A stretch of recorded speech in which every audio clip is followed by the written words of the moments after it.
के बाद peoples party भी वज़ीर-ए-आज़म के रवैये से नाला है। पीपी रहनुमाओं ने क़यादत को वज़ीर-ए-आज़म के खिलाफ शिकायत के अनबार लगा दिए। वज़ीर-ए-आज़म शहबाज शरीफ की ज़ेर सदारत कौमी सलामती कमेटी का अहम इजलास मुनक्किद हुआ, जिसमें chief of army staff general Asim Munir ने भी शिरकत की।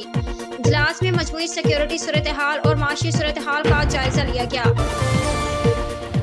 NDMA ने कोरोना के नए वेरिएंट के फैलाव के खदशे के पेश नज़र एयरपोर्ट्स और बॉर्डर्स पर कोरोना मॉनिटरिंग मजीद बढ़ाने की हिदायत कर दी।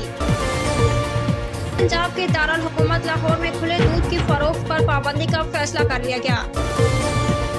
दिसंबर 2022 में महंगाई की शरह 0.8% इजाफे के साथ 24.50% पर पहुंच गई। एक माह के दौरान फल, अंडे और गंदम की कीमतों में कई फीसद इजाफा हुआ। मारूफ अदाकारा सहीफा जब्बार ने अपनी शादी से मुतल्लिक दिलचस्प किस्सा सुनाते हुए कहा कि वो अपने शोहर के लिए लड़कियां देख रही थी, जब उनके शोहर ने उन्हें ही पसंद कर लिया।